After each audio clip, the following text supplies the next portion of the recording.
any wargame, anytime. All right, everyone. It is another episode of Any War Game Anytime podcast. We've got a really cool guest on here today. I'm going to be talking about some really interesting topics. But before we get to him, Bozz, how you doing, man? I'm doing very well. It's very nice to be back. I got stuck in Germany of all places last week. So it's good to be back, good to be home. And I've been getting stuck into painting up this 2000 points epic 40k Imperial Guard army that I spent the last weekend printing out. So that's keeping me nice and busy. Oh, that sounds so cool. That sounds so cool. Well, and today, speaking of, a Brit being stuck in Germany, we've got the creator of the Weird World War II YouTube channel, Brian. Brian, how you doing, man? We're so happy to have you on. Howdy, howdy. What's going down? Not too much, not too much. There's first of all, we would just say without knowing, definitely go and check out his channel. YouTube.com, weird, and then it's World War, and then sort of two eyes. So, but you can also, weird World War II. But so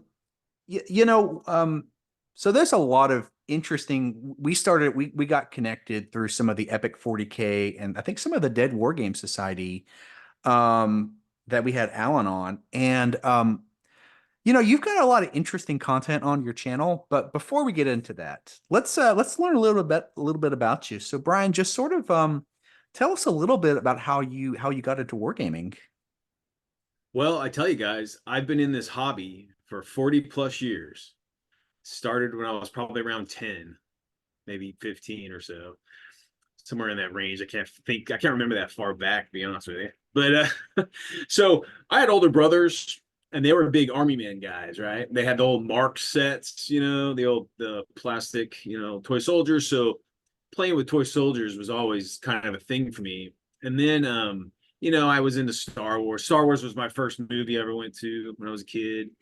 And then, playing with action figures and whatever. And then it was my brothers who were doing like bookshelf war games, like Avalon Hill stuff, stuff like that. I think Gettysburg, the original Gettysburg was the first like chit and counter, the counter and hex, what I guess people would call it, game. And, I would play that a lot. And my brothers were also into the original D&D. And that was a little heavy for me at that age. It was a little complex for me. So I ended up rolling all the dice and, playing with little miniatures. Well, the big thing was I came home one day and my brother had one of his buddies over and they were playing 15 millimeter. I think it was Heritage. Heritage were I think it's Heritage, were the first miniatures line that carried a Lord of the Rings range. Right. Yeah. And they had like on our kitchen table, they had this like, scenery and these armies. I'm like, what is this? And I was hooked. And I saw that and I was just like, what is it? I was playing micro armor, historicals, and all that stuff. And as you know, and I'm a big game fan. I love playing board games, card games, all sorts of games.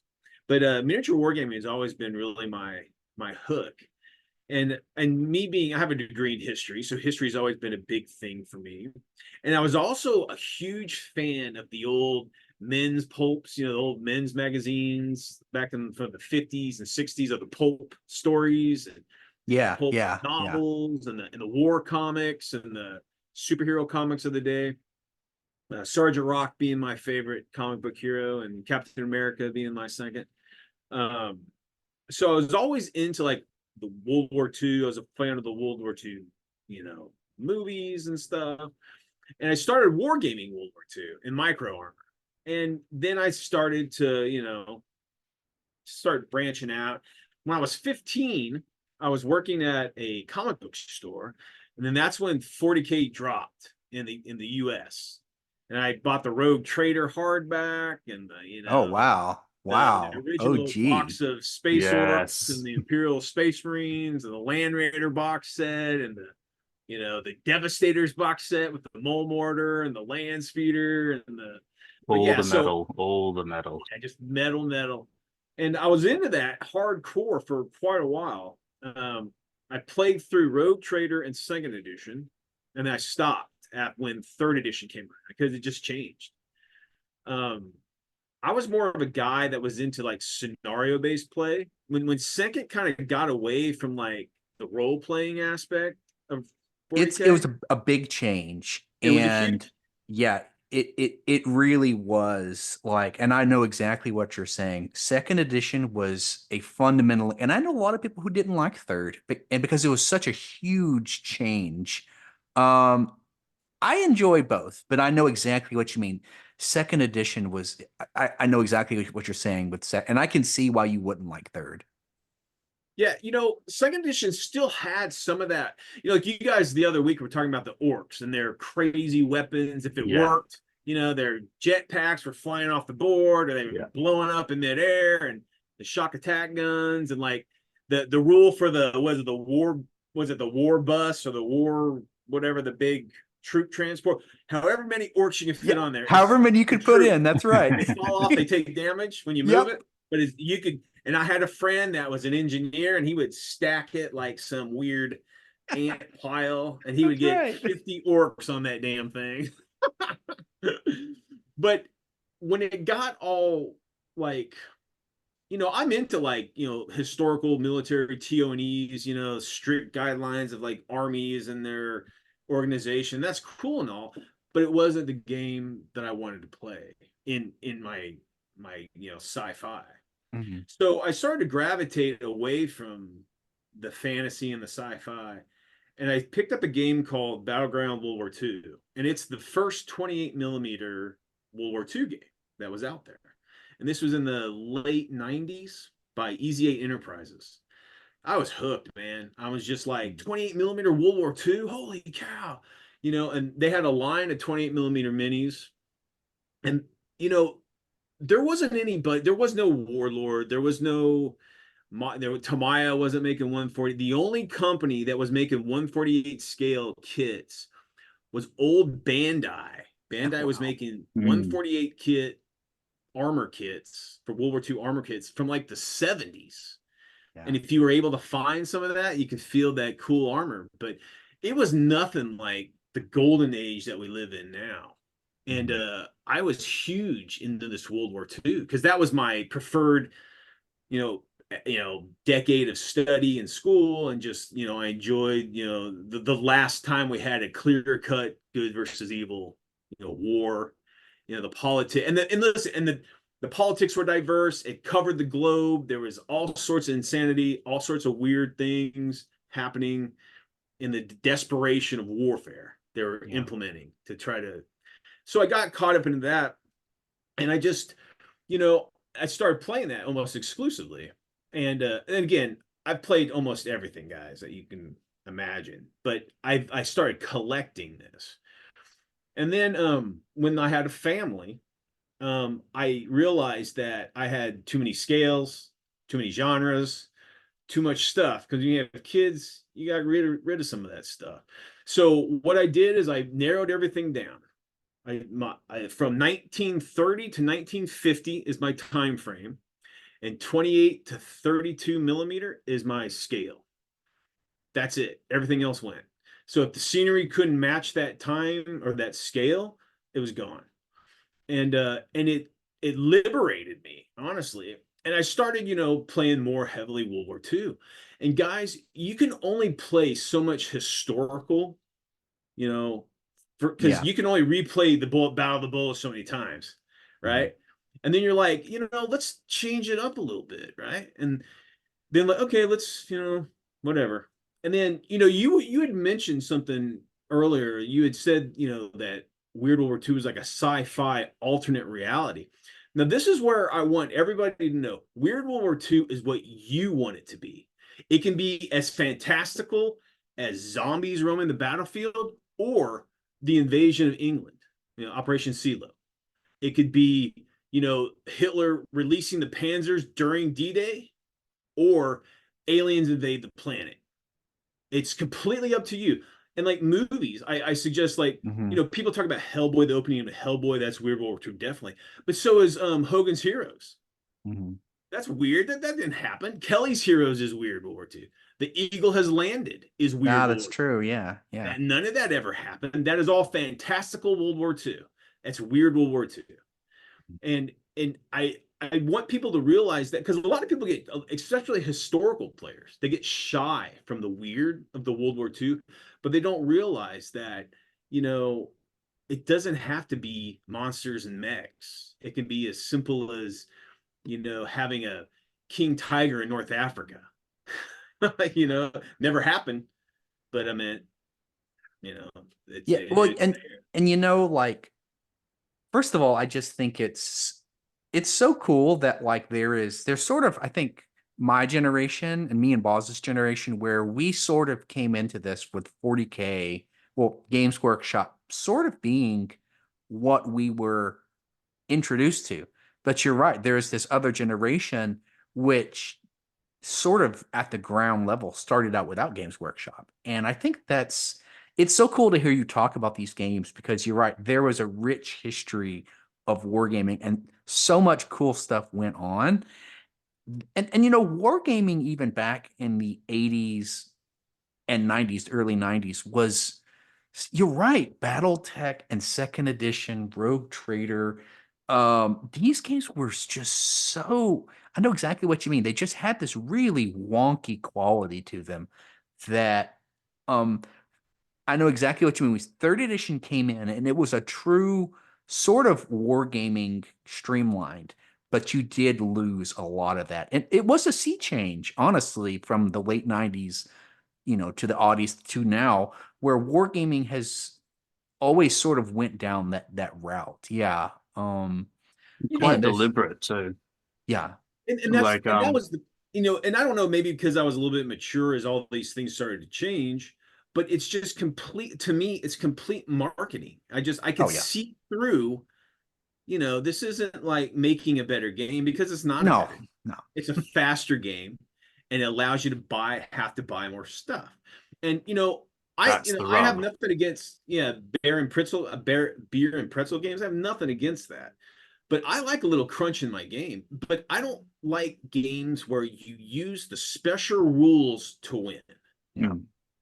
Tactics are tactics, like flanking and, artillery fire and all that, whatever, like real world tactics on a battlefield should, trump, like, oh, well, Steve has a triple save that can re-roll 50 times and then, whatever.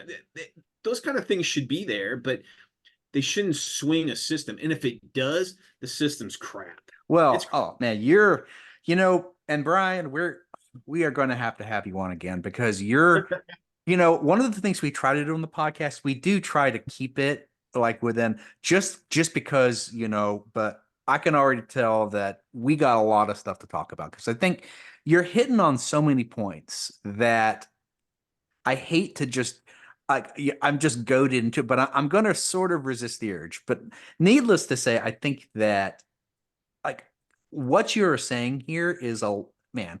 Okay, well we'll sort of stop it there. Unfortunately, not to make this too long, but I love it. I love it.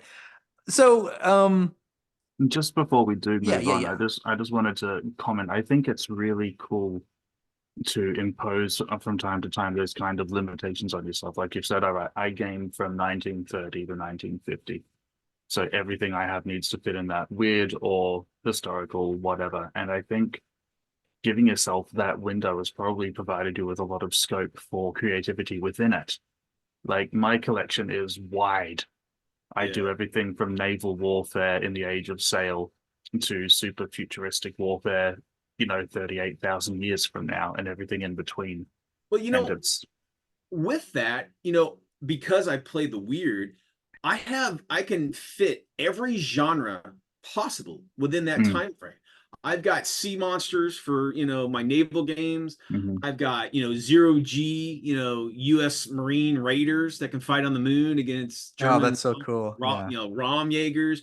And I can do horror, I can do gangster, I could do like, like Car Wars kind of stuff. I can Yeah, do there's naval just so battle, much scope. I all remember just Car within that Wars one as a title. kid. I remember Car Wars. Yeah. Oh man.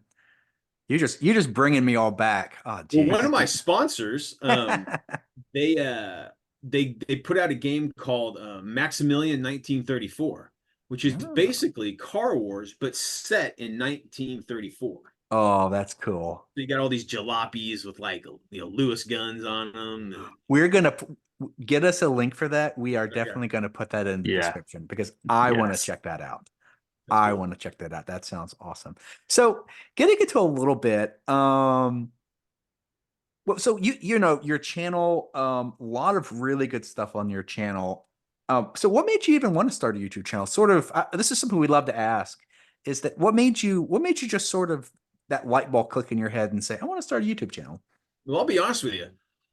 I love watching battle reports. I love it. I love all the a lot of the games I don't play, but I just like to watch some of these guys because and I'm a fan of like real gaming. I'm not a big fan of like the overly edited and studioed. I like the guys sitting across from the table, moving the camera around and like seeing each other's and giving each other hell when they're rolling bad. And it's like being at the game shop watching some guys play. But the problem is all these channels weren't playing anything that I played. Nothing. I don't play 40K. I don't play Bolt Action. I don't play Flames of War. I don't play this and that and that. So I'm like, you know what? I'm going to start playing my stuff and letting people see it because no one else is doing it. So I'm like, and since no one's really doing Weird World War II, there's a couple Weird World War II games out there, but they're not heavily supported by even the companies that are producing. And I'm like, I'm going to be the quintessential weird World War II weirdo.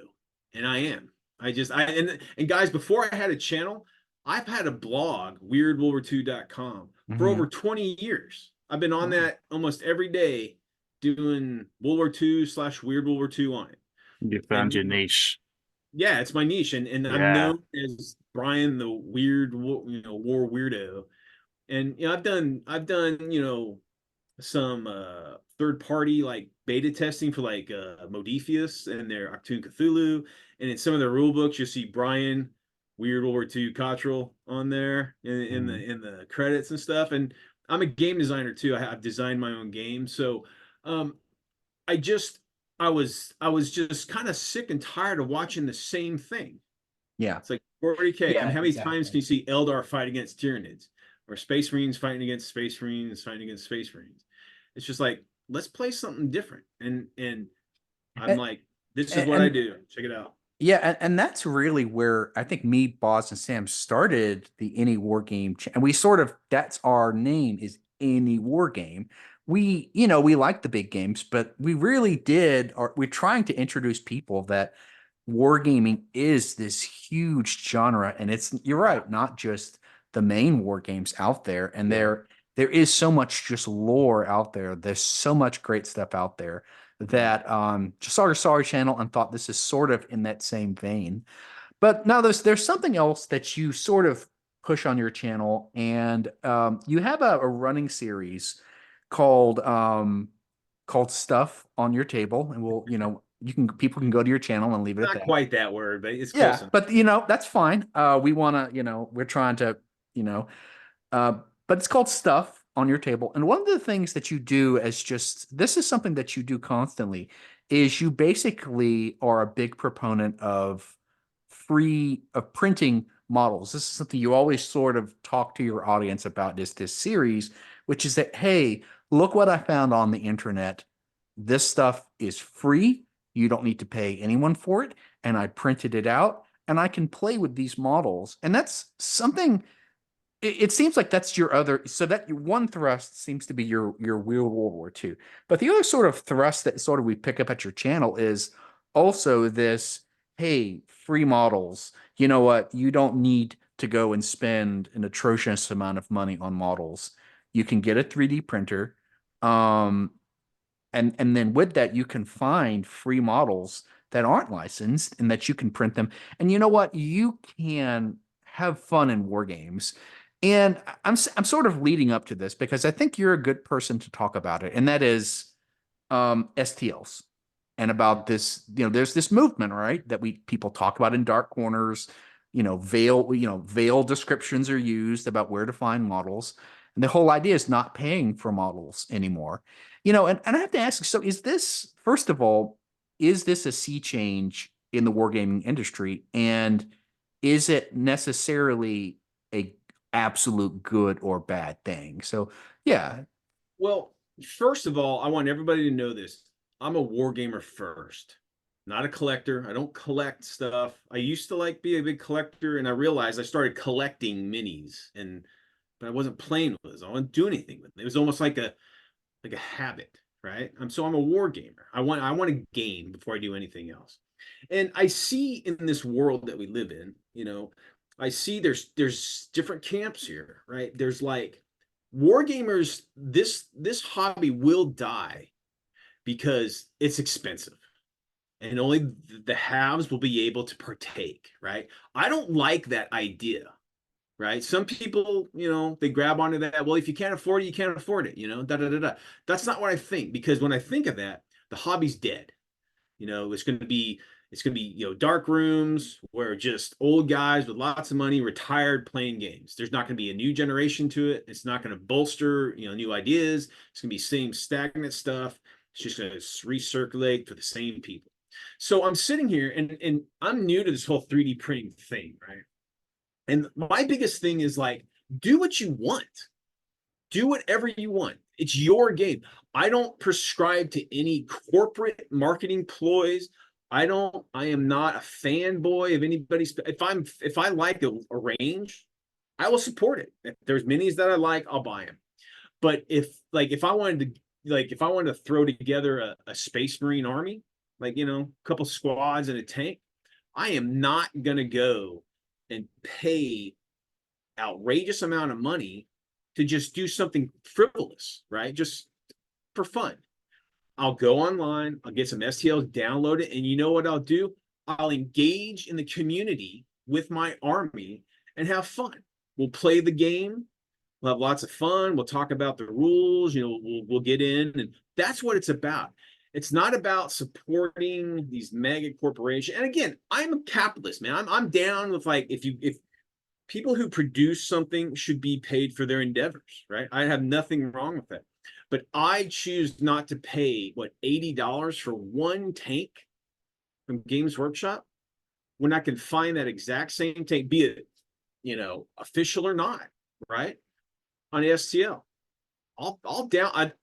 Unashamedly, I'll download it and I'll print up a platoon of them. Yeah, And I'll paint them up and I'll play with them.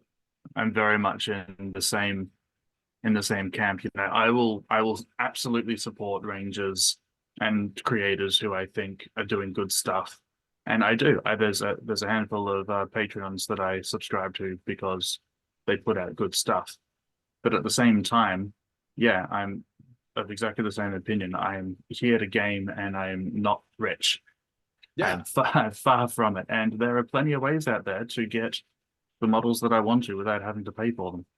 And to these big corporations, to your games workshops and whatnot that kick up such a stink about it, it's a drop in the sea.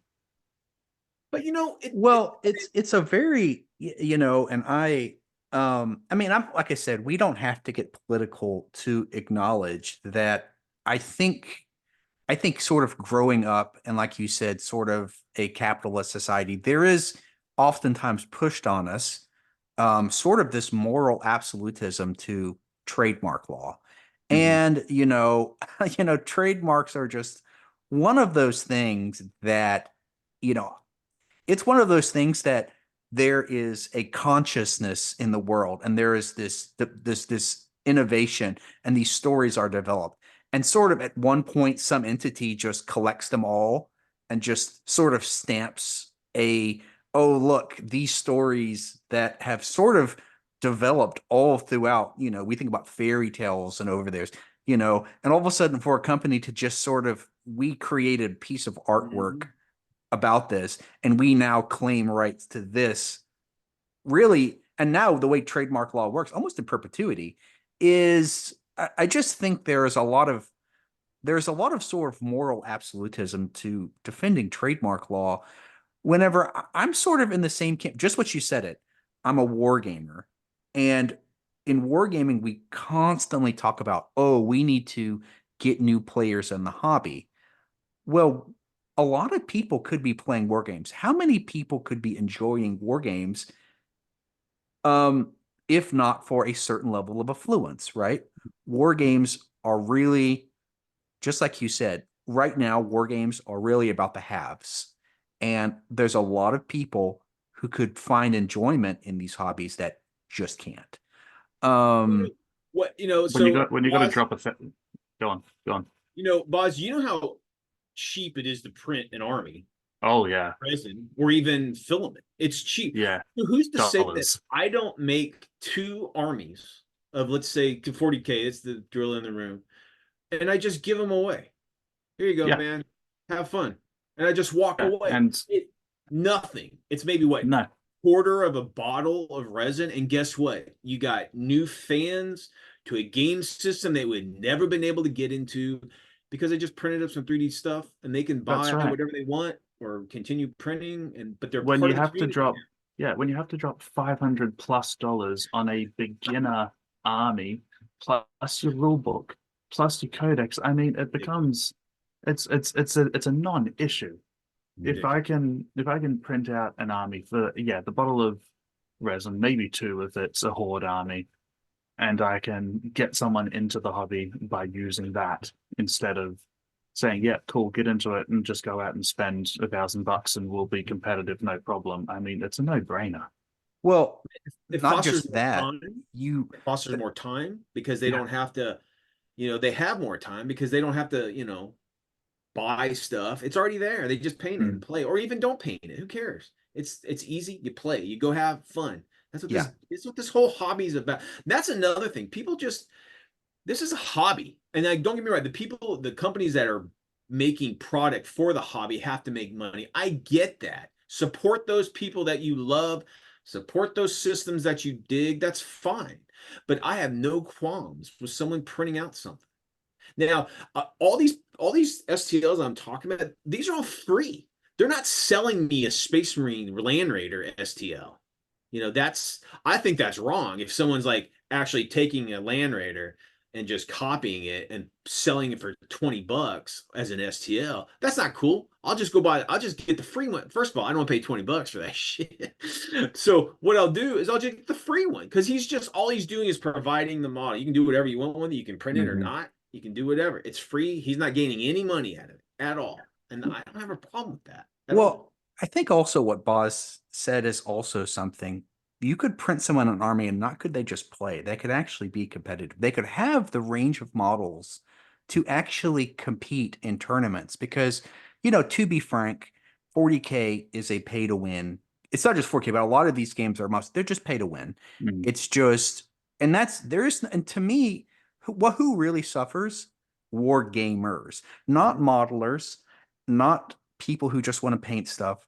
The game itself actually suffers because the game into itself, like to me, all 40K really is these days is just buy the certain models and win the game. The chase game, that meta, yeah, chase that meta.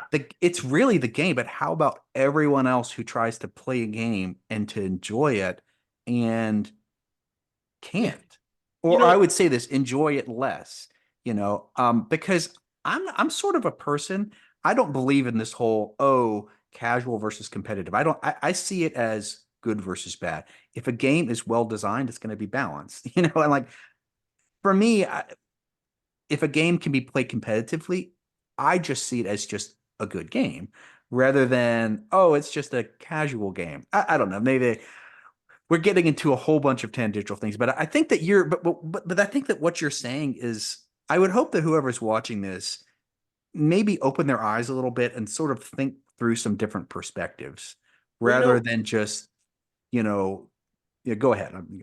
these companies, and listen, it's just like the blacksmith, turn of the century. His job is done because he's not doing horseshoes anymore. He's got to diversify. These companies, they're going to have to come up with a new, because physical models and stuff, they're going to lessen. Mhm. We already don't have the game stores that we had in the 90s or 80s. You don't have a game shop with tons of product, all these different lines. You don't have that anymore because the internet's around.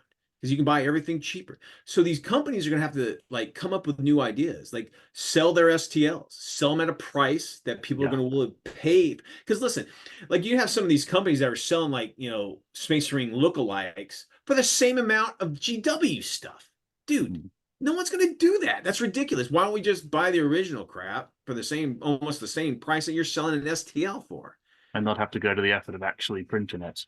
Exactly. So Yeah. that whole mindset, it's just, I don't get it. But like a guy who does something similar to, let's say, a Bloodthirster, looks different, but he sells it for $5. Dude, that's almost within anybody's price range.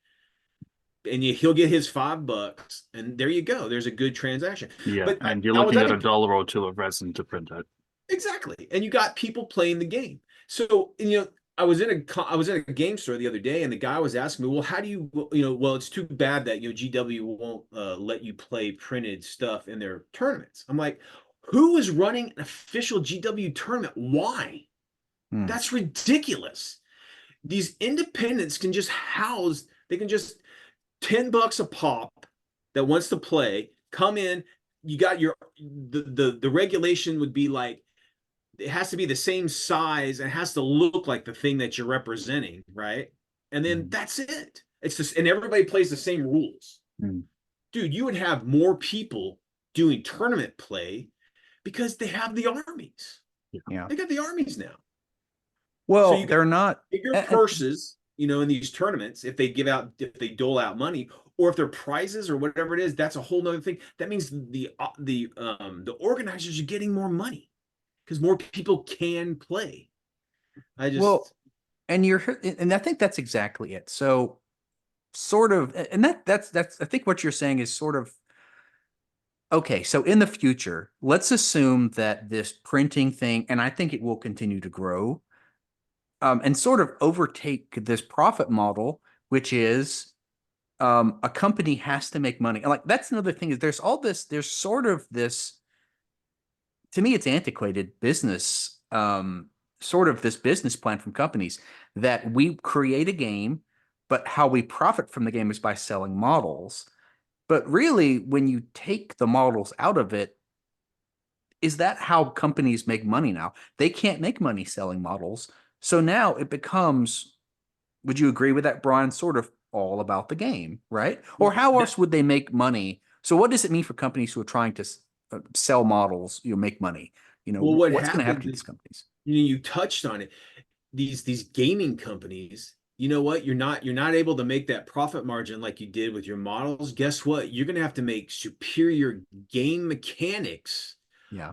for war gamers because they're going to acquire their models through you or another party, but they all going to gravitate to your excellent mechanics, balanced game system that they want to play. That's what war gamers do. They want to game. So guess what? Those with convoluted, game systems that have, Q&As every 5 minutes and Mhm. revisions every, 2 months, they're gone. You have this superior, straightforward, easy to play, balanced or whatever. Everybody's going to gravitate to that game system and they're going to play it. So a few months ago, Sam, who's not here today, came up with our tagline, and it's brilliant. Go where the game is good. That's There you what go. that's quintessentially what we do. When you take out the factor of needing to pay through, you know, when you take out the factor of needing to pay just outrageous amounts of money for the models, the factor becomes, where is the game good? Because if your game isn't good, then guess what? There's 100 other ones out there that I can try and find one that is and be playing that instead. And And 3D printing is not going anywhere. My printer costs less than $100. It can be operated by somebody with the intelligence of me, and exactly. I can churn out models like there's no tomorrow. It's fantastic, and it's not going anywhere. It's just going to get better, easier, and cheaper. If a 50-year-old old grownard gamer can get a free printer from his buddy and just be thrown at me. I'm like, oh my God. And I just figured it out in a month. And I'm like, oh my God, it hasn't stopped. It hadn't stopped printing since I got it, right? Anybody can do it. And guys, I still have friends that bought these badass, these badass printers, right? They haven't even opened it yet. I'm like, guys, don't be intimidated. Just open it up and do it. There's going to be some fails. You're going to mess up. That's But how we learn. we all do it, and it's going to be. I'm not. Everybody listening, if you haven't done it yet, it is like another world is open to you, because all of a sudden, like, you've always kind of wanted to do 15 millimeter, age of sail or something, but you just never had the money. Guess what? Rock and roll. Your dreams are now, come to truth, because now you can just print it up and you can go play. Finally, go play. Go find a cool rule system and go play. Yeah, that's so cool. Well, and we want to have you back on, Brian, because I think that even just at the beginning, you were talking about your experience in some of these older games, and we'd love to have you back on to talk about them. But just for time's sake, so your channel, and we'll put weird. It's Weird World War II, but I think it's Weird WWII 8775. But you can look Weird World War II for your YouTube. But your genre. So I know for me, the first time I heard about this genre was actually playing an old video game called Command and Conquer Red Alert. With I remember that game because who did it have? It had some really good actors in there. Tim Curry for a start. Yeah, Tim Curry, exactly. Yes. That's what I was thinking. But you're right. This is actually a whole new genre that even gets into it gets into, I think of like Dust Tactics, I know is a recent one that comes to mind, but there's even a lot of cosmic, like there's a lot of other ones which are sort of have a different cosmic tone to them that get into like Cthulhu. And so could you just could you tell us a few of some of these games that you just that you think viewers would be really interested in learning about?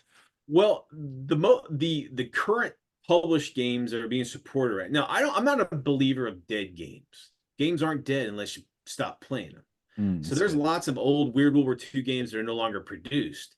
But right now, Warlord produces a miniature war game called Conflict 47, which is basically a slightly modified bolt action to allow for, mechs and vampires and werewolves and, robots and all that kind of stuff, right? So then you've got some role playing. You've got some, and there's another one my buddy JC makes. It's called Nuts Weird War II, which uses the 2-hour war game mechanics. Oh yeah, cool. Yeah, his rule book, it's almost like a phone book, right? And it's got everything you could possibly want to play in, chemical weapons, aliens, spell casting, wow. ghosts, angels, whatever you want, mechs, whatever you want is in that book. And just that book. And it's like $20. That's it. And you could just go nuts. That's a great one too. Now, if you like a big role player, Modifius has Octoon Cthulhu, which is Call of Cthulhu in World War II.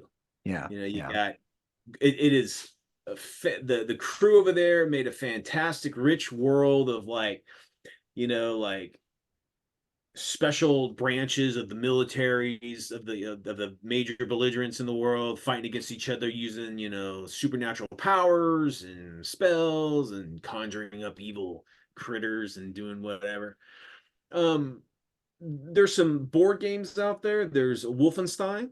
Someone did a Wolfenstein board game, which is fantastic. It just emulates the video game. That's Weird World War II.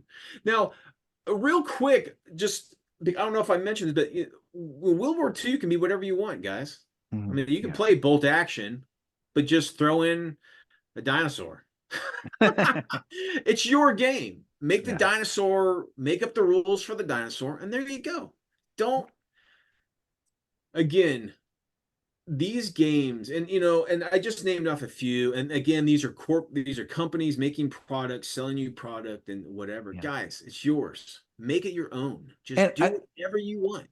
And I think that's cool because I think our generation is sort of used to, we need a company to tell us what to play. But you're right. You come from that older generation where it really was, oh, just add in whatever you want and do that. So I think that's also pretty cool. Um, well, so let's go on. So getting onto lore. So we're going to ask you a tough question here. You got to pick your favorite piece of lore. And I mean from any war game. So it's got to be a war game. But you got to pick any favorite piece of lore for a war game. Just you got to pick a favorite. Any war game? Any war Any game. war game. Any Any war game. war It's got game. your My favorite God. lore. From any time to Any Yeah. time. Jeez, it has to That's be a a war toughie. game. Yeah. That's a rough one. I mean, I'll say my own. I've Oh, created my own war game called Battleground Weird WWII, and it is full of completely inappropriate stuff that everyone would love on a battlefield. You know, it's rich of all sorts of new monsters and spells and all sorts of stuff. I think I like, you know, a lot of these companies, and you were mentioning it earlier, like GW taking credit for this lore that they've created, which they have not. They borrowed a lot from everything and they've stuck their stamp on it. And I think my favorite lore is the lore that I create on my own in the game that I play, because I have my own superheroes in my game. I've got my own special units. You know, I've got these weird twisted bio weapons that I've created for my game, and I love it. And Yeah. I borrow and I think about things, and I, take from. I'm a big Gorehound, movie fan. I'm a big, I love pulp and comics. Love all that stuff. So I incorporate the love of all that stuff into my war game. Nothing holds me back, I because think it's guess what, cool. guys? Yeah. I yeah, wrote my great own answer. system. Yeah. Fantastic I love answer. that. I Wrote love my own that. system. If I wanted, robots that, ill-tempered sea bass robot monsters, guess what? I write some rules up. There we go. I'm playing with ill-tempered sea bass with lasers. Man, It's that is great. cool. So, where do we find this war game of yours? That is the trick. Okay, so Yes. a lot of people are pushing me to. All my stuff is written out on legal pads, and a lot of it's printed up, and it's just not complete yet. But when it is complete, what I'm going to do, guys, it's going to be offered for free, because I want people to play it. If Yeah, you want to, awesome. and see, that's another thing. It's like, just because it's free, guys, doesn't mean you don't have to do anything. Like all the STLs that I download from the sites that I find them from, you know what I do? I give 5 stars, I say thank you, and I say great stuff, and I link to all these STLs so other people can enjoy them. Mhm. That's how I pay it back.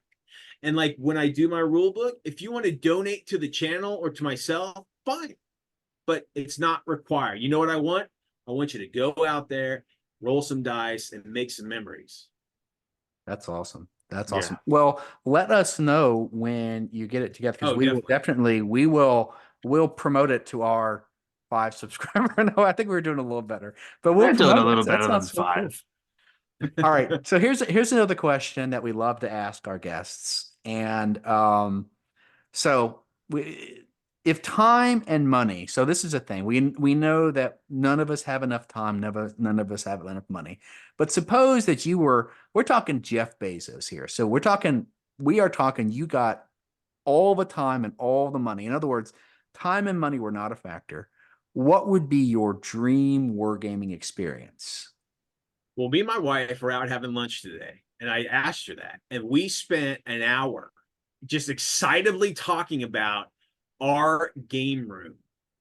We would open up a massive game room of nothing but tables, and we were talking about putting a pizzeria in there, and selling beer, and all it would be is a place where people could come. We wouldn't sell models, we wouldn't sell toys, we wouldn't sell rule systems. That is all you guys. Whatever you want, we don't push anything, we push it all.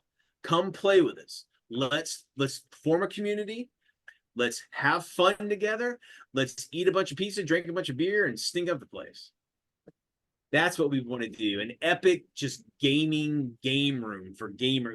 You know, I that includes you card gamers. You guys are welcome to. You can come to. You know, just on certain days though. Oh man. No, that sounds cool. That sounds cool. But yeah, just a huge game room where people always have space to game. Well, That is the trick, guys. You know, the brick and mortars are going. They're not sustainable. And a lot of it has to do with corporate shenanigans. They just can't make that profit. But you know what? If you had, just imagine if you had like a $25 monthly fee that you could go. We were even talking about holding open 24/7.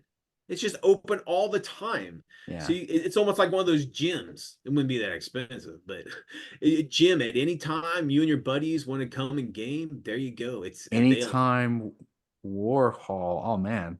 Yeah, I like that. I like that. Yeah, Think I of like that. man. At any time. Well, Brian, I think it goes without saying we want to have you back on because there's you're talking and like I think about 10 different things I want to start. So we unfortunately do have to sort of time box this, but Brian, really appreciate you coming on. Again, we're going to put the links down below for all his items. Bozz, just any closing thoughts? We'll give the last word to Brian. Yeah, of course. Just, you know, it's really cool to chat to someone who has so many of the same kind of views on where the industry is going and what we as wargamers can do to get the most out of it. You know, I am going to pick your brain about 3D printing and all that sort of thing on subsequent visits. But yeah, for now, it's just been really cool to get a perspective that is, closely aligned with what I think about wargaming and where it's headed and how we can get the most out of it and keep enjoying it after the bricks and mortars shut down and after the big companies take a dive because their model isn't sustainable anymore. Mm-hmm. Yeah. I want to say too, it was very important that we get you on because, like you said, you're like me. I like models and I'll paint here and there, but too much of the wargaming space is really controlled by sort of hobbyists and hobbyists and painters. And those guys are great. Nothing wrong with them. But I appreciate you just sort of candidly calling yourself proudly a wargamer. Yeah. So Brian, just go ahead and close this out. Well, all I gotta say, guys, is keep it weird. I love it. I love it. All right, guys. Thanks a lot.